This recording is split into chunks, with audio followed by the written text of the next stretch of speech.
Manuel. Seja muito bem-vindo, Deus abençoe demais e que a gente bata um papo aí sadio e que faça a galera toda pensar um pouquinho fora da caixa, refletir algumas coisas sobre o discipulado. Primeiramente, boa noite, a paz para todo mundo que está participando aí. Meu nome é Manuel Carlos, eu sirvo na igreja de Salto, aqui na cidade de Salto, né? A igreja que nós servimos chama Cristo é Torre Forte. A gente tem desempenhado um trabalho bacana com homens, com jovens também, e existe uma importância muito grande que nós damos para o discipulado, né? E eu acho que a igreja muitas vezes tem ficado a desejar com relação a isso, cara. E isso, para mim, é uma das bases do evangelho. Eu acho que a questão da igreja, púlpito e nave da igreja é importante, mas tão importante quanto esse relacionamento de púlpito é o relacionamento de discipulado, que é um relacionamento mais horizontal, não tem degraus, entendeu? E é um relacionamento de aprendizado de ambos os lados, né? Tanto de quem está sendo discipulado, quanto de quem é o discipulador, né?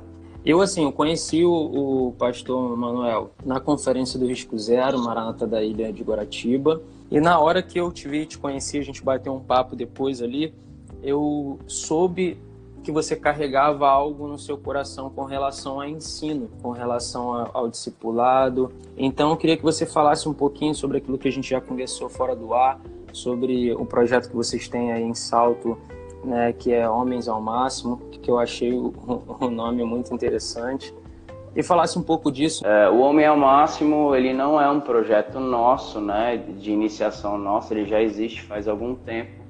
Ele veio lá dos Estados Unidos. Quem iniciou esse projeto, que não é só Homem ao Máximo, ele tem vários tipos de discipulado, tem muitos livros escritos com apostilas. O autor chama Edwin Lowes Cole, ele é americano, já faleceu, mas a Universidade da Família aqui em São Paulo trouxe toda a bagagem que eles tinham lá nos Estados Unidos com relação a isso. Não sei quantos aí já ouviram falar, porque na verdade esse discipulado ele é de multiplicação, né? Existem multiplicadores, a gente faz o discipulado e aí as pessoas que participam podem se tornar multiplicadores. Para falar de discipulado, seria interessante a gente entender como que funcionava antigamente. Antigamente, como é que era? Até os 6 anos de idade, na época de Jesus, as crianças aprendiam com seus pais. Até lá em Deuteronômio fala para os pais: ensina o teu filho no caminho que ele deve andar, e quando ele for mais velho, ele não se desviará dele. Então, até os 6 anos era responsabilidade dos pais ensinar os filhos a palavra, a forma que eles tinham que lidar com a sociedade, a forma que eles tinham que lidar com as coisas de Deus. A partir dos 6 anos de idade, eles iam para a escola regular, dos 6 até os 10, mais ou menos, eles estudavam com um rabino, que era o primeiro ciclo ali, né? Depois dos 10 anos de idade, eles começavam, os mais capacitados começavam a se dedicar mais, eles entravam na segunda fase, que é chama Beit Talmud, né? Na primeira fase, essas crianças elas já aprendiam a Torá, então quase todas as crianças elas eram ensinadas à luz da Torá. Então os rabinos tinham que ensinar essas crianças, eles decoravam a Torá. Dos 10 aos 14, os melhores começavam a se destacar mais e eles começavam a aprender uma parte maior, porque a Torá são os 5 primeiros livros da Bíblia e o Taná é o Antigo Testamento. Então, dos 10 aos 14, eles já aprendiam o Taná, que era algo mais extenso, e também aprendiam a discutir a respeito da lei, a respeito de interpretações da lei de Moisés. Até os 10 anos de idade, aqueles que não se destacavam voltavam para a casa dos pais. Isso é interessante, essa informação é interessante para a gente entender como Jesus ele se movimentava. Porque dos 10 anos, aqueles que não tinham capacidade, dos 10 anos para cima, eles voltavam para a casa deles e aprendiam a profissão dos pais. Aí a gente lembra de Pedro, de Tiago, de vários discípulos de Jesus que estavam trabalhando com seus pais. Só que como é que funcionava? Os rabinos famosos, eles iam e começavam a escolher os meninos mais inteligentes. Então eles pegavam aqueles que eram mais capacitados e escolhiam os mais capacitados para ser seus discípulos. E a palavra discípulo em hebraico é talmid. Não sei se já devem ter ouvido falar de talmidim, né? Talmidim é discípulos, né? Quando a gente fala de Talmud, é discipulado. Por isso, essa segunda fase se chama Beit Talmud, a casa do discipulado. Eles se tornariam discípulos. E era a elite pensante ali da região de Israel. Os rabinos escolhiam os melhores para fazer parte e ensinava toda a lei, as opiniões de interpretações. Uma coisa interessante no meio judaico é que eles têm várias interpretações sobre um assunto. Eles têm a cabeça fora da caixa. Fora da caixa. Exatamente. Que é mais ou menos aquilo que a gente está falando. Né? E pegando até um gancho nisso que você está falando, assim, cara, se eu fosse um carpinteiro há 2000 anos atrás e tivesse a responsabilidade de transformar o mundo, eu fico me questionando o que Jesus pensou em fazer. Porque Jesus poderia fazer uma conferência, uma cruzada evangelística, Jesus poderia ter feito um monte de coisa, mas a coisa que Jesus dedicou 3 anos do ministério dele foi só uma: discipulado. Porque ele entende que o discipulado, o ensino, é a forma mais eficaz e transformadora na vida de uma pessoa. Porque se você muda a pessoa de dentro para fora, automaticamente tudo ao redor daquela pessoa vai começando a ser transformado. Então, eu acho que uma das falhas do modelo de discipulado que se aplica ainda até hoje, que se aplicou muito, é que, assim como a gente falou, que Jesus deu o grande comissionamento, ele falava de fazer discípulos. E muitos, eu creio que entendendo errado, não por maldade, mas quiseram fazer discípulos para si. E na verdade o nosso mestre, ele ainda vive. Algo interessante que também é legal da gente se falar de como funcionava antigamente. Enquanto os grandes rabinos escolhiam os mais capacitados, Jesus escolhiam aqueles que estavam marginalizados. Ele escolheu o método do ensino por discipulado, né, do Talmud, para ensinar, só que ele já começou fazendo de uma forma diferente. Enquanto uns escolheram os melhores, porque representava a elite pensante, aqueles que tinham mais capacidade intelectual, Jesus veio e pegou os marginalizados. Aí a gente vê lá 1 Coríntios que Paulo fala que ele escolheu as coisas loucas desse mundo para confundir as sábias, as pequenas para confundir as grandes, as fracas, as vis e desprezíveis e aquelas que não são, para aniquilar aquelas que são. Para quê? Para que a excelência do poder seja de Deus e não do homem. Então Jesus já quebra todos os paradigmas aí. E outra coisa interessante para a gente entender, fazendo o gancho naquilo que eu estou falando, do pessoal fazer discípulos para si e não para Jesus, como que funcionava na época? Os grandes discipuladores, quando eles estavam morrendo, eles pegavam o melhor discípulo e falavam: você vai dar continuidade ao meu legado. Então, quando ele morria, esse discípulo se tornava o mestre. Só que o nosso mestre não morreu e ainda está vivo, ele ressuscitou. Então, nós nunca seremos o mestre. A relação de discipulado, ela é uma relação muito próxima, cara. Então, isso que é interessante. Não é somente de ensino, não é caneta e papel. É vida, entendeu? É junto, tá junto o tempo todo. Isso é uma coisa que, exatamente, demanda tempo. Então, os discipuladores cristãos hoje acham que tem que fazer discípulos para ele, mas nós fazemos discípulos para Jesus. A gente até pode ser um discipulador, mas o nosso mestre não está morto, cara, para que a gente se torne os mestres. Ele está vivo. Então, até hoje, ele é o nosso mestre. A gente lembra naquela passagem que Jesus fala: onde houverem 2 ou 3 reunidos no meu nome, eu mesmo estarei ali. Então, cara, o discipulado, a gente está aqui falando dele, ele está aqui, o mestre está aqui com a gente. Exatamente. E assim, eu vou te falar que durante algum tempo, a gente, como igreja brasileira, viveu um movimento. As pessoas começaram a tratar os discípulos como seus e não como do mestre, como você falou, não como de Cristo. Isso. E isso trouxe para a igreja brasileira um trauma, porque a partir do momento que você cria discípulo para você você acaba criando expectativa nas pessoas e as pessoas começam a criar expectativa em você. Então, se você falha como discipulador, porque nós somos seres humanos, acabamos falhando uma vez ou outra, você gera descontentamento no teu discípulo. E se o teu discípulo falha na resposta que ele te dá como discípulo, você também se frustra dentro daquilo. Então, é um cenário onde a frustração se torna o palco principal, ao invés de ser um ensino da palavra, um ensino de quem Jesus é, entendeu? Então, isso acaba desconfigurando o que é o discipulado bíblico. A questão de Jesus ter escolhido 12, tem algo interessante que a gente precisa observar. Quando os primeiros discípulos, que eram discípulos de João, foram procurar Jesus, que era André e mais um, que não fala o nome, eles vão atrás de Jesus porque João Batista ele fala, ó, eis aí o Cordeiro de Deus, que tira o pecado do mundo. Aí 2 vão atrás de Jesus. Aí eles começam a seguir Jesus. Quando Jesus olha para eles, ele fala, o que vocês querem? Aí eles já chamam ele de mestre, cara. Isso é muito massa, porque nem conheciam ele, mas eles já reconhecendo em João, aquele que apontaria a verdade, ele aponta para Jesus. Aí eles falam, mestre, queremos saber aonde tu moras. E aqui para mim é a base da mensagem do evangelho, é o que Jesus fala. O que ele fala para eles? Vem e vê. Porque o evangelho é relacional, meu irmão. Não é de falar.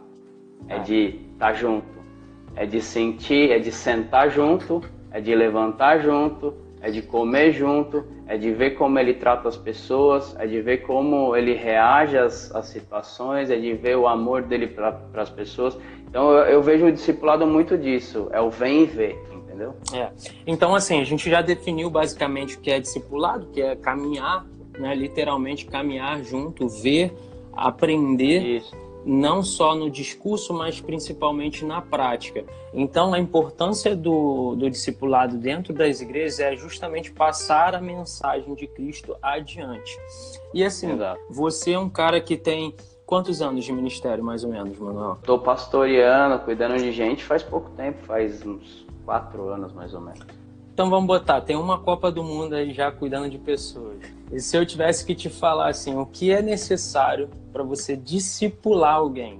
Eu acho que a primeira coisa é a sabedoria, segundo aquilo que Salomão fala lá em Provérbios, que o princípio da sabedoria é o temor do Senhor. Então, primeiro, temor do Senhor, buscando a sabedoria dele, conhecendo a palavra. Paulo fala para Timóteo que aquele que deseja ser um bispo, não pode ser um neófito. O que é um neófito? Aquele que não conhece a palavra. Então, a primeira coisa, conhecer a palavra, mas não só conhecer a palavra, ele tem que ter humildade. O próprio Senhor Jesus nos ensinou, mesmo ele sendo mestre, as pessoas... Jesus falava, ó, vocês me chamam mestre, e é verdade, eu sou. Mas eu vos dou o exemplo em tudo para que vocês aprendam. E ele mesmo falava que, né, ele era humilde. Sabe o que eu acho massa, cara?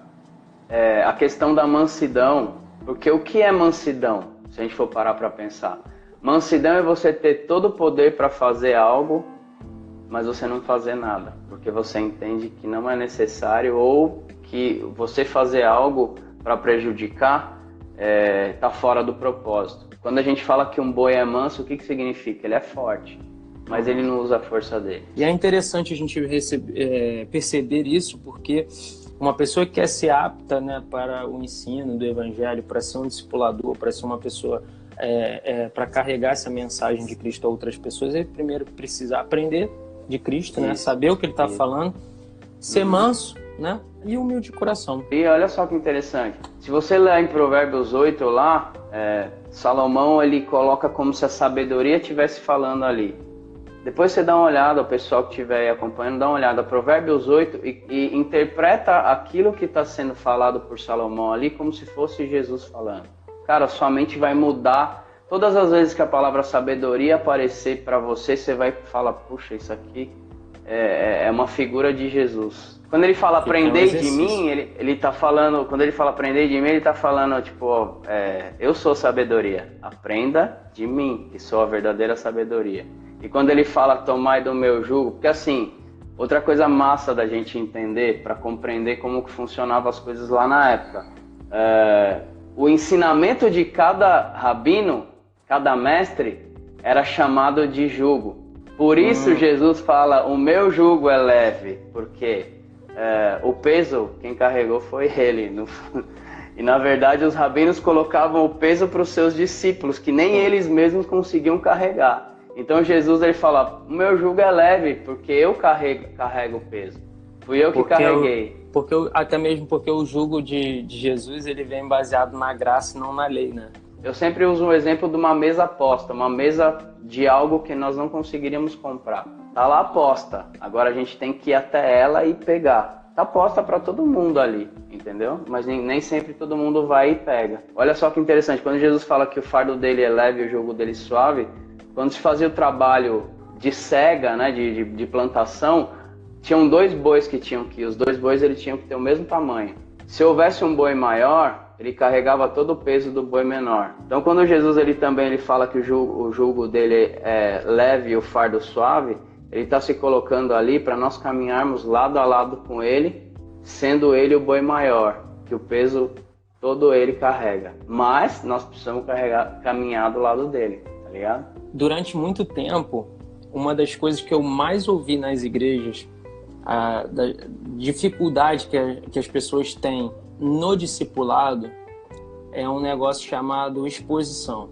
Porque eu acho que não existe aprendizado nem tratamento sem você se expor. E eu acho que o próprio Jesus fez isso muitas vezes, quando as pessoas chegavam a ele, Jesus perguntava, o que queres que eu te faça?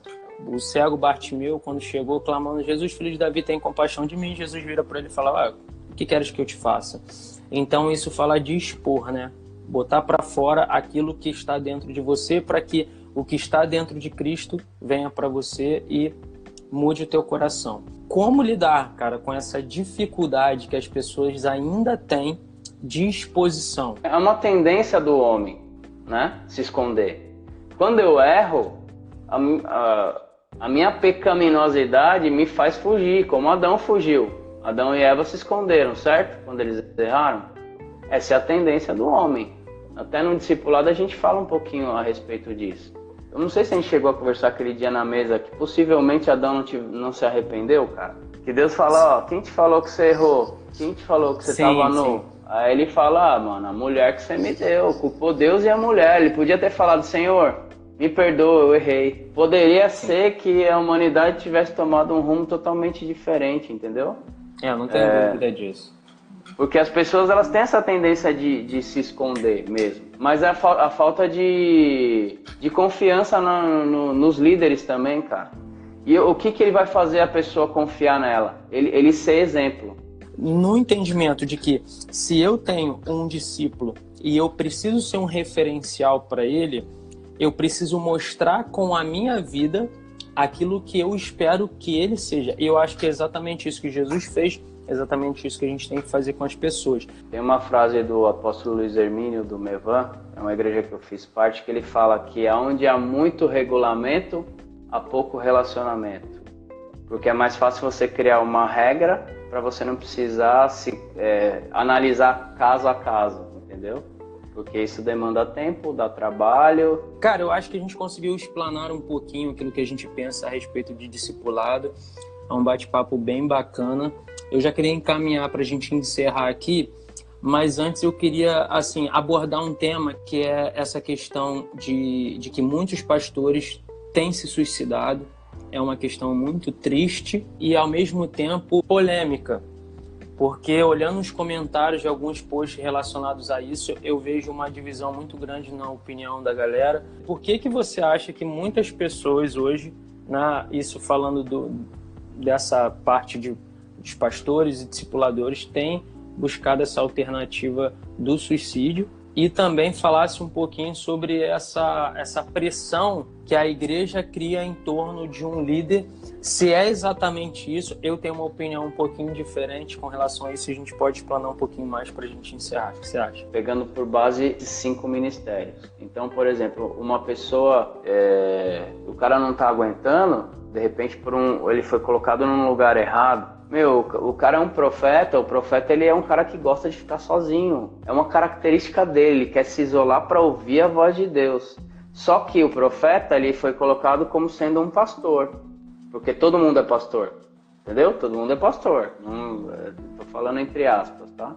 Todo mundo é pastor. Então você pega o profeta e coloca ele como pastor. Só que o profeta não sabe lidar com as pessoas. E ele nem quer, ele nem tem o chamado para isso. Porque o chamado dele, o que queima no peito dele, é ele ficar dentro do quarto dele orando, velho, lendo a Bíblia e Deus falando para ele, para chegar no momento certo ele vir, ter o momento dele de falar o direcionamento, porque o profeta ele aponta o caminho, né? Então você pega um cara que é profeta e coloca ele para ser pastor, ele não vai ser pesado para ele. Só que se nem ele mesmo sabe disso, ele vai se frustrar realmente. Ele fala, pô, cara, eu não fui chamado para a obra de Deus. Talvez ele não tivesse sido chamado realmente como pastor, mas é outro veio que ele teria aqui. Cara, eu acho essencial a igreja saber essa multiforme movimentação e necessidade de nós termos uns aos outros para nos complementar, cara. Eu montei um estudo falando a respeito disso. Cara, é essencial. A igreja precisa saber disso. Para não cobrar coisa que não tem que se cobrar e para a pessoa mesmo não se cobrar algo que não seria necessário, entendeu?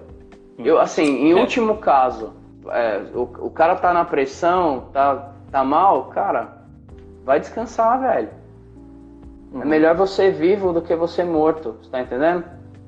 Eu penso assim. Eu acho que o negócio chegou a extremos, né? Como tudo hoje, né? Nos dias de hoje, né? Tem chegado aos extremos. E eu acho que os pastores têm trazido para si uma responsabilidade que não é deles, né? Eu acho que se você faz... É por isso que eu tenho uma opinião um pouco diferente, porque tem muita gente falando assim, esse pastor se matou por causa da igreja, porque a igreja cobra demais, porque a igreja reclama demais, porque a igreja sempre suga o pastor e não dá honra, não dá nada em troca. Cara, eu acho isso muito complexo, muito complicado, porque assim, se eu olhar a vida de Jesus Cristo, cara, uma hora ele era aplaudido, outra hora ele era cuspido, entendeu? Uma galera chamava ele de mestre realmente achando ele mestre, e outra galera chamava ele de mestre simplesmente para apanhar ele num discurso controverso ali a fim de prendê-lo. Então, a gente vê que o ministério de Jesus ele foi pautado também em todos esses ingredientes que a gente vê a vida do pastor. Eu concordo com você. É porque o modelo de sucesso que é colocado hoje dentro da igreja é o modelo do mundo. Porque quando o discurso aperta, a multidão se afasta. Essa é a realidade. Eu vou te falar assim, outra coisa. O que eu vejo de pastores que não são discipulados, meu irmão, é demais. Demais. Porque simplesmente ele não tem tempo, às vezes ele precisa dedicar muito do seu tempo ali para a obra de Deus então se ele não é cuidado, se ele não é tratado, porque o líder, o discipulador, ele precisa ser discipulado também, ele precisa ser cuidado também. Porque entendeu? Assim, você vê que se tiver resquícios, cara, de cansaço, a pessoa que estiver cuidando dele ali, o pastor dele, já tem que falar, filho, vem cá, senta um pouquinho. Não, tem que descansar, tem que ter férias, tem que ter tempo para a família. Família é o primeiro ministério dele. Se a igreja estiver atrapalhando a questão familiar dele, ele está colocando a coisa à frente do que é o correto. O apóstolo Paulo fala que aquele que abandona os de casa, os seus, é pior que o infiel, cara. Então a gente tem que entender a ordem das coisas, porque tá tudo embananado na realidade, cara. Tá uma bagunça só. Jesus, aos 12 anos de idade, Jesus já tinha senso do propósito dele. Uma coisa que é básica para todo cristão que tá ouvindo aí, que já ouviu, você já se perguntou para que você nasceu? Ninguém se pergunta isso, cara. Ele acha que é acordar, ir para a igreja, assistir o culto e ir embora para casa. Não, existe um papel, existe algo específico para nós realizarmos dentro do nosso mundo. Lembrando você que está ouvindo pelo podcast, a gente transmite toda vez o podcast. Esse é o primeiro, mas os próximos a gente vai estar transmitindo a gravação ao vivo pelo Instagram da igreja, que é @maranatachurchzn. Então segue lá e aí você pode acompanhar, ou então simplesmente acompanhar pelo podcast mesmo, que você está ouvindo aí, talvez no seu carro, na sua casa, onde for. Dá uma mensagem final aí para a galera, Manuel, deixar aqui meu muito obrigado já para você. Beleza, quero também agradecer você, Ronald, Foi uma alegria estar com vocês aqui. Sempre que precisar, cara, isso é uma coisa que eu amo. É o que eu estava falando anteriormente, né?